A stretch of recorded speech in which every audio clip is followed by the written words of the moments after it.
Good morning students. आज हम आपके 12th क्लास का सेकंड चैप्टर जो है फंक्शंस ऑफ मैनेजमेंट, लेवल्स और मैनेजरियल रूल्स, उसका नेक्स्ट टॉपिक स्टार्ट करने जा रहे हैं। लास्ट वीडियो में हमने मैनेजमेंट प्रोसेस के बारे में जाना था, उसकी डेफिनेशंस, उसका मीनिंग और उसकी कैरेक्टरिस्टिक्स के बारे में हमने समझा था। आज का जो वीडियो है वो है आपके मैनेजरियल फंक्शंस को लेकर के कि मैनेजमेंट की फंक्शंस क्या है। तो टॉपिक है हमारा फंक्शंस ऑफ मैनेजमेंट, प्रबंध के कार्य।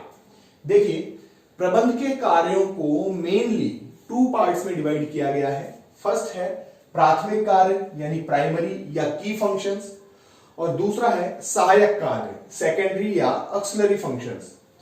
तो सबसे पहले जो हम डिस्कस करने जा रहे हैं वो है प्राइमरी फंक्शंस। प्राइमरी फंक्शंस मतलब कि जिसके लिए मैनेजमेंट सबसे पहले एक्टिव होता है, या हम ऐसा कहें कि वो सारे काम जो मैनेजमेंट में किसी भी ऑर्गेनाइजेशन में प्रायोरिटी बेसिस पे किए जाते हैं, प्राथमिक रूप से किए जाते हैं। यानी कि एक ऑर्गेनाइजेशन को चलाना है, सक्सेसफुली रन करना है, तो ये काम तो कंपल्सरीली हमें करने ही होंगे। इसलिए उन कामों को रखा गया है प्राइमरी लेवल पर। और सहायक कार्य, जैसा कि नाम से ही है, सेकेंडरी या ऑक्सिलरी फंक्शंस, ये वो सारे काम हैं जो प्राइमरी टास्क्स को या प्राइमरी फंक्शंस को रन कराने में उनकी हेल्प करते हैं। तो सबसे पहले हम डिस्कस करने जा रहे हैं प्राइमरी फंक्शंस की। हालांकि ये पॉइंट जो मैंने बताए हैं आपको प्राइमरी फंक्शंस में, ये मैनेजरियल प्रोसेस में भी मैंने आपको बताया था, लेकिन दोबारा से इन पॉइंट्स को हम डिस्कस करते हैं। तो पहला पॉइंट जो इसके अंदर आता है वो है नियोजन, यानी कि प्लानिंग। प्लानिंग का मतलब मैंने आपको बताया, किसी भी कार्य को करने से पहले, किसी भी एक्टिविटी को करने से पहले, किसी भी टास्क को करने से पहले, उस टास्क को, उस एक्टिविटी को, उस कार्य को करने के लिए एक नियोजित योजना बनाना। नियोजन का मतलब क्या है? नियोजन का मतलब होता है भविष्य में किए जाने वाले कार्यों के लिए वर्तमान में योजना तैयार करना। यही तो नियोजन है। इसको एक शॉर्ट में भी हम कह सकते हैं कि भविष्य में झांकना, भविष्य में देखना, फोरकास्टिंग। इसका मतलब है कि हम कोई भी काम जो करने वाले हैं, सपोजिंग दैट हम 12th पढ़ते हैं, जुलाई से स्टार्ट करते हैं। मान लीजिए हमारा सेशन जो है वो जुलाई से स्टार्ट होता है और मार्च में एंड होता है। अब जुलाई में जब हम 12th में बैठते हैं, तब हमारा टारगेट होता है कि हमें 12th क्लास के एनुअल एग्जामिनेशंस में 90% प्लस मार्क्स लाने हैं। अब 90% प्लस जो मार्क्स आएंगे वो आएंगे आपके जून में, अगले साल, और आप टारगेट सेट कर रहे हो अभी इसी साल। तो 1 साल का जो ड्यूरेशन है आपका, वो है आपकी एक्टिविटीज का। लेकिन आपने 1 साल पहले टारगेट डिसाइड कर लिया। अब उस टारगेट को आप कैसे अचीव करोगे, किन किन चीजों की आप हेल्प लोगे उस टारगेट को अचीव करने में, कौन कौन से ऐसे रिसोर्सेज होंगे जो उस टारगेट को अचीव करने में आपकी सहायता करेंगे, उन सारे रिसोर्सेज को कलेक्ट करना, उन रिसोर्सेज को कैसे यूटिलाइज करना है, इसके लिए स्ट्रेटेजी मेकिंग करना, और उन रिसोर्सेज को बेस्ट और ऑप्टिमम यूटिलाइज हम कैसे करेंगे, इसके लिए न्यू आइडियाज खोजना। ये सारा काम आता है साहब प्लानिंग में। एक ऑर्गेनाइजेशन में जब, चाहे वो ऑर्गेनाइजेशन प्रोडक्शन लेवल का हो, चाहे वो ट्रेडिंग लेवल का हो, चाहे वो सर्विस सेक्टर का हो, कोई भी व्यक्ति जो काम कर रहा है, काम करने से पहले उस कार्य को करने की योजना तैयार करता है। हमारे घर में भी जब कोई शादी ब्याह का फंक्शन हो, कोई बर्थडे पार्टी हो, किसी प्रकार का कोई छोटा मोटा फंक्शन होता है, तो ऐसा नहीं होता रात को सब आराम से खाना खा के सो रहे थे और सुबह उठे, लो चलो यार फालतू ही तो बैठे एक फंक्शन कर लें। ऐसा कभी नहीं होता। किसी भी फंक्शन को करने के लिए एक प्रॉपर स्ट्रेटेजी बनाई जाती है, एक प्रॉपर प्लानिंग की जाती है, प्रॉपर उसके लिए रिसोर्सेज को अलोकेट किया जाता है। मान लीजिए मेरे घर में अगर मेरी सिस्टर की शादी है, तो सिस्टर की शादी के लिए हमारे घर के मेंबर्स जो हैं, वो मेंबर्स क्या करेंगे, बैठ के योजना बनाएंगे कि कौन व्यक्ति क्या काम करेगा, पैसा कहां से आएगा, उस पैसे से हम क्या क्या यूटिलाइज करेंगे, कैटरिंग वाला कौन सा होगा, गार्डन कौन सा होगा, फ्लावर डेकोरेशन कौन करेगा, डीजे कौन सा होगा। ये सारी चीजें जो हम कर रहे हैं, ये सब प्लानिंग का हिस्सा है। फ्यूचर में कोई काम जो हम करने वाले हैं, उसके लिए प्रेजेंट में अगर हम कोई स्ट्रेटेजी बना रहे हैं, तो दिस इज अ प्लानिंग। यही क्या है, नियोजन, योजना बनाना। दूसरा कार्य आता है संगठन। अब जहां बात संगठन की आ जाती है, तो हमारे को एक कहावत याद आती है, यूनियन इन स्ट्रेंथ, संगठन में शक्ति। अब संगठन किसका, भाई संगठन किसका होता है? संगठन होता है, हमारे दो तरीके के रिसोर्सेज हैं हमारे पास, मानवीय संसाधन यानी ह्यूमन रिसोर्स, और गैर मानवीय यानी प्राकृतिक संसाधन, फिजिकल रिसोर्स जो है हमारे भौतिक संसाधन, वो सब, इनका कॉम्बिनेशन। और उसमें भी जो मेन है वो है ह्यूमन रिसोर्स यानी कि मानव संसाधन। मानव संसाधन का मतलब है हमारे पास ऐसी टीम होनी चाहिए, ऐसा ग्रुप होना चाहिए, कैपेबल पर्संस होने चाहिए जो किसी भी टास्क को चैलेंज के रूप में एक्सेप्ट करके उसको कंप्लीट कर सके अपनी पूरी एबिलिटी के साथ, एफिशिएंसी के साथ। हर एक रिक्त पद पर एक कुशल कर्मचारी की नियुक्ति, एक कैपेबल पर्सन की अपॉइंटमेंट बहुत ज्यादा जरूरी है। और ये जो जैसे जैसे जैसे जैसे टीम बनती जाती है वो ऑर्गेनाइजेशन उतना ही स्ट्रांग होता चला जाता है। आज आप सपोज कीजिए, एक टाइम ऐसा था जब ऑस्ट्रेलिया की जो क्रिकेट टीम थी वो सबसे वर्ल्ड की सबसे बेस्ट टीम मानी जाती थी। क्यों? उसका रीजन ये था कि उसके पास जितने भी प्लेयर्स थे वो सारे ऑलराउंडर्स थे। ऑलराउंडर्स इन द सेंस कि हर क्षेत्र में आ गए, चाहे वो बैटिंग ले लो, चाहे वो बॉलिंग ले लो, चाहे वो फील्डिंग ले लो। इसलिए उस टीम को सबसे ज्यादा टफेस्ट टीम माना जाता था और टीमों के कंपैरिजन में।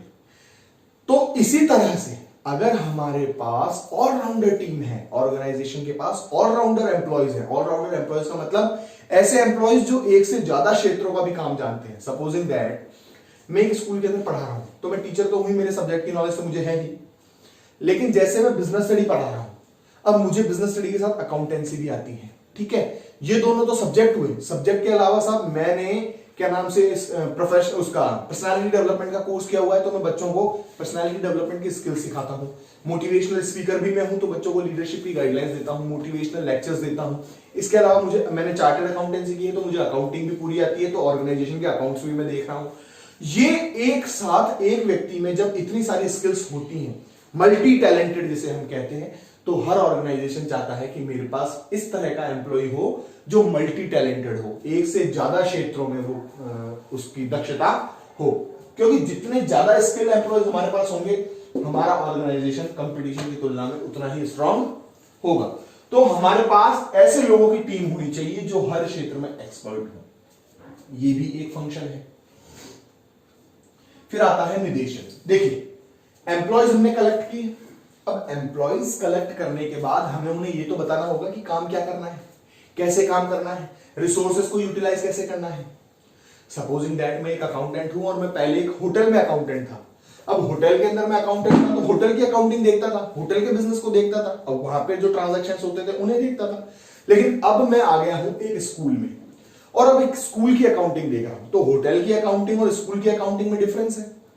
तो स्कूल के मैनेजमेंट को मुझे ट्रेन करना पड़ेगा। वो लोग मुझे सिखाएंगे कि how can I perform on this platform. School में मैं कैसे अपने कार्य को करूं, क्या क्या उनकी अकाउंटिंग सिस्टम है, किस तरह से वो बुक कीपिंग करते हैं, किस तरह से वो अकाउंट मेंटेनेंस करते हैं, वो सब मुझे ट्रेनिंग देंगे। एक एक्सपीरियंस्ड एम्प्लॉय जब किसी नए ऑर्गेनाइजेशन में जाता है तो वहां वो ऑर्गेनाइजेशन उसके लिए अननोन है और ऑर्गेनाइजेशन के लिए वो पर्सन अननोन है। तो वो दोनों को फैमिलियर होने के लिए उस एम्प्लॉय को ट्रेन करना बहुत जरूरी है। तो इस डायरेक्शन के अंदर बताया जाता है कि काम कैसे किया जाएगा। चाहे आपको काम करना कितना ही आता हो, लेकिन वो ऑर्गेनाइजेशन जो है वो आपके लिए क्या है, नया है। उनके रिसोर्सेज का सिस्टम क्या है, वो रिसोर्सेज कैसे यूटिलाइज करते हैं। हर व्यक्ति का दिमाग अलग है, रिसोर्सेज को यूटिलाइज करने का तरीका अलग है। तो वो आपको सिखाएंगे कि रिसोर्सेज को कैसे यूटिलाइज करेंगे। वो काम आता है निदेशन में। फैक्ट्री में काम करने वाले जो मजदूर हैं, उन मजदूरों को ट्रेन करने के लिए वहां पर एक सुपरवाइजर रखा जाता है। सुपरवाइजर यानी पर्यवेक्षक। वो व्यक्ति सिर्फ यही देखता है कि कौन सा एम्प्लॉय क्या काम कर रहा है। किसी एम्प्लॉय को, किसी भी लेबर को, किसी भी कर्मचारी को, किसी भी मजदूर को अगर काम करने में समस्या आ रही है तो वो सुपरवाइजर ही होता है जो उनको गाइडलाइंस देता है, उनको निर्देशन देता है, उनको मार्गदर्शन देता है कि आपको काम कैसे करना है। नेक्स्ट पॉइंट है आपका नियंत्रण यानी कि कंट्रोल। अब कंट्रोल होना बहुत जरूरी है। अब कंट्रोल कौन रखेगा? ऑब्वियसली हायर मैनेजमेंट रखता है। हायर मैनेजमेंट खुद नहीं रखता तो वो अपने सबऑर्डिनेट्स को उस ग्रुप के ऊपर एक कंट्रोलिंग टीम के रूप में अपॉइंट कर देता है। जैसे कि मैं बात करूं फैक्ट्री के अंदर सुपरवाइजर, वो सुपरवाइजर क्या है? कंट्रोलर ही तो है। वो अपने लेबर को जो काम कर रही है फैक्ट्री में, उनके ऊपर निगरानी रख रहा है, उनको कंट्रोल कर रहा है। कंट्रोल करना इसलिए जरूरी है क्योंकि रिसोर्सेज का मिसयूज ना हो, रिसोर्सेज बेकार ना जाए, क्योंकि रिसोर्सेज जो है वो कीमती है और रिसोर्सेज का वेस्ट होना ये किसी भी तरीके से ऑर्गेनाइजेशन में बर्दाश्त नहीं किया जाता। तो उन रिसोर्सेज का ऑप्टिमम यूटिलाइजेशन करने के लिए कंट्रोल रखना बहुत जरूरी है और कंट्रोल होता है उन लेवल्स के ऊपर। आपने जो स्ट्रेटेजीज बनाई है, जो प्लानिंग की है, जो आपने योजनाएं तैयार की हैं, जिनके बारे में आपने डिसीजंस लिए हैं, उन डिसीजंस को आप इफेक्टिवली तभी एप्लीकेबल कर सकते हो जब आपके एम्प्लॉयज, आपके सबऑर्डिनेट्स कंट्रोलिंग तरीके से काम कर रहे हो। पांचवा और आखिरी जो पॉइंट है वो है समन्वय, कोऑर्डिनेशन। अब कोऑर्डिनेशन का मतलब होता है जहां पर दो लोग आपस में एक साथ मिलकर काम करने की भावना, स्पिरिट रखते हैं, ईगो स्ट्रेस ना हो किसी भी चीज को लेके। फैक्ट्री के अंदर काम करने वाले मजदूर आपस में एक दूसरे के साथ कोऑर्डिनेटिव होते हैं। जैसे आपने एक मूवी देखी होगी नायक, लाडला, अनिल कपूर की एक मूवी है जिसके अंदर वो एक फैक्ट्री का क्या होता है, सुपरवाइजर होता है और फैक्ट्री के मजदूर उस सुपरवाइजर की पूरी बात को सुनते हैं, उसकी बात को मानते हैं, उसकी रेस्पेक्ट करते हैं। जबकि फैक्ट्री में और भी सीनियर्स थे लेबर, लेकिन अनिल कपूर को उनका सुपरवाइजर चुना जाता है, उनका लीडर चुना जाता है, यूनियन लीडर चुना जाता है। रीजन होता है उसके पास वो सारी क्षमताएं होती हैं कि वो अपने सबऑर्डिनेट्स की बात को सुनता है, उनकी बात को आगे ऑर्गेनाइजेशन में पहुंचाता है, उसकी पहुंच अच्छी है, उसके पास वो कैपेबिलिटीज हैं जिससे वो अपनी बात को रख सके, अपने अधिकार को रख सके। ये होता है कोऑर्डिनेटिव तरीका, जहां एम्प्लॉयज हर लेवल पे होता है ये, चाहे वो टॉप लेवल हो तो टॉप लेवल पे भी कोऑर्डिनेशन होना जरूरी है, मिडिल लेवल पर भी कोऑर्डिनेशन होना जरूरी है और लोअर लेवल पर भी कोऑर्डिनेशन होना बहुत जरूरी है। कोऑर्डिनेशन का एग्जिस्टेंस इसलिए इंपॉर्टेंट है ताकि एम्प्लॉयज आपस में एक दूसरे के साथ अपने आइडियाज को, अपनी फीलिंग्स को, अपने विचारों को, अपनी शिकायतों को साझा कर सकें, शेयर कर सकें। उससे क्या पता कुछ नया आइडिया काम करने का, कुछ नया तरीका, कुछ सीख, कुछ मॉरल निकल करके आ जाए। तो कोऑर्डिनेशन का होना बहुत जरूरी है। वो कोऑर्डिनेटिव तरीका ही होता है जो एम्प्लॉयज को एक ऑर्गेनाइजेशन में लंबे समय तक टिकाए रखता है। तो ये है आपके प्राइमरी फंक्शंस। मैं उम्मीद करता हूं आपको ये फंक्शन समझ में आ गए होंगे। अब हम बात करेंगे सेकेंडरी फंक्शंस की, तो फटाफट से पहले इन्हें लिख लें और लिखने के बाद हम आगे चलेंगे सेकेंडरी फंक्शंस के ऊपर।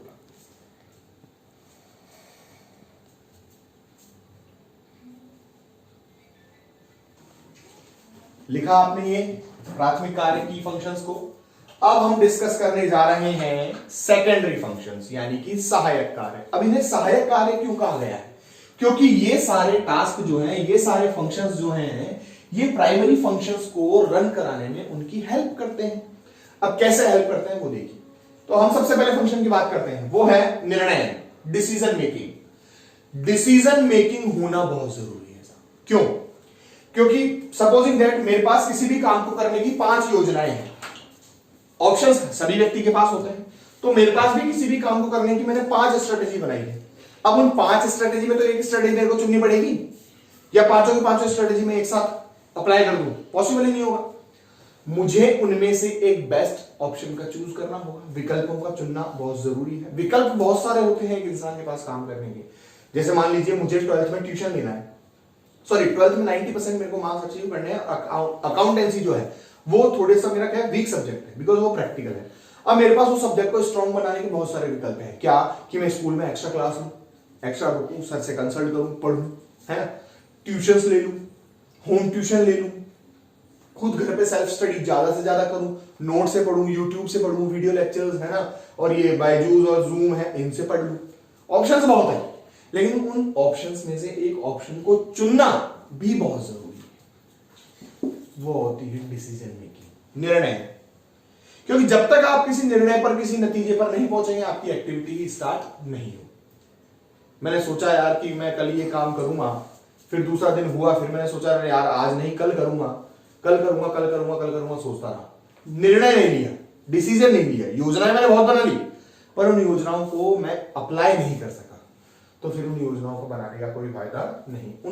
उन योजनाओं को एप्लीकेबल करना भी बहुत जरूरी है। डिसीजन लेना बहुत जरूरी है, क्योंकि एक डिसीजन ही ऐसा होता है जो आपके कार्य को सफल और असफल बनाता है। और एक सही समय पर लिया गया सही निर्णय आपके कार्य को सफल बना देता है। नियुक्तिकरण, अब नियुक्तिकरण जो है साहब ये संगठन के साथ ही जुड़ा हुआ है।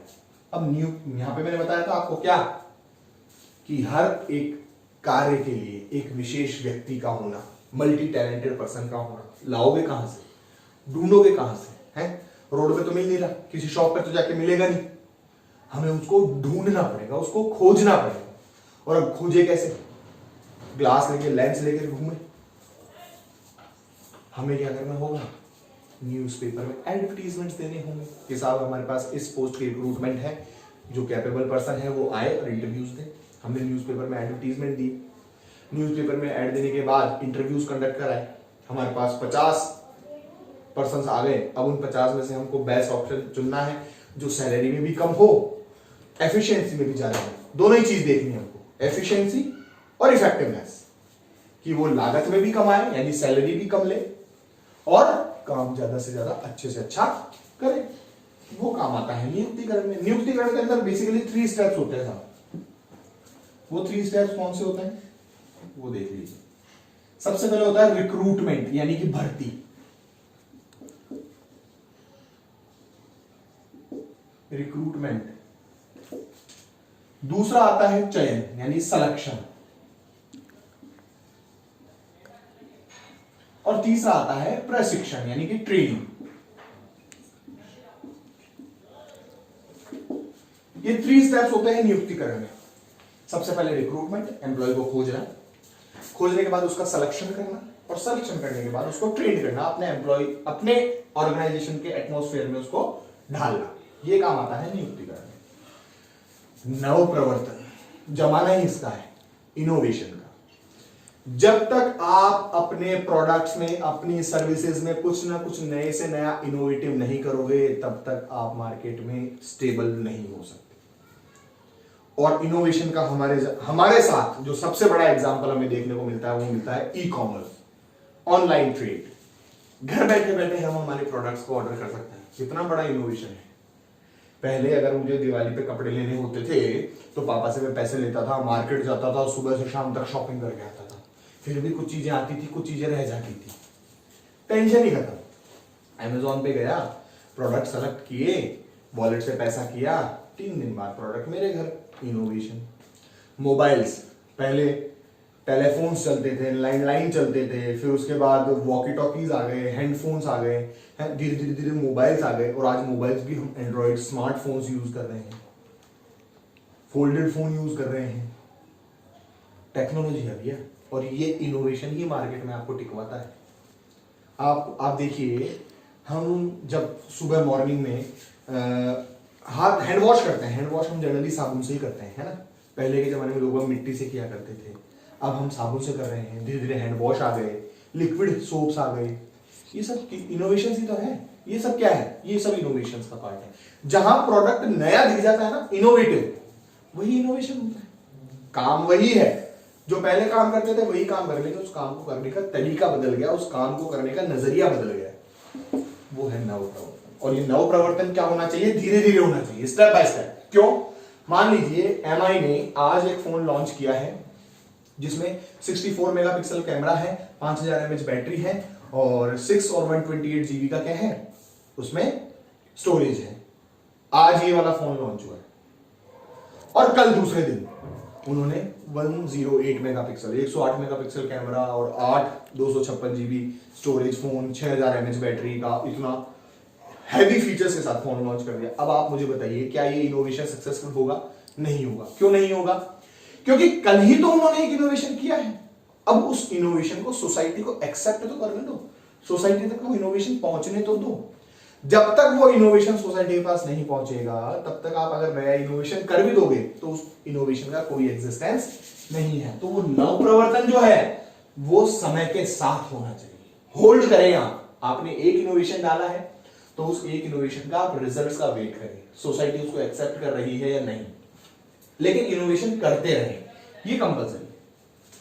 संप्रेषण, कम्युनिकेशन और कोऑर्डिनेशन, ये दोनों एक दूसरे के साथ जुड़े हुए हैं।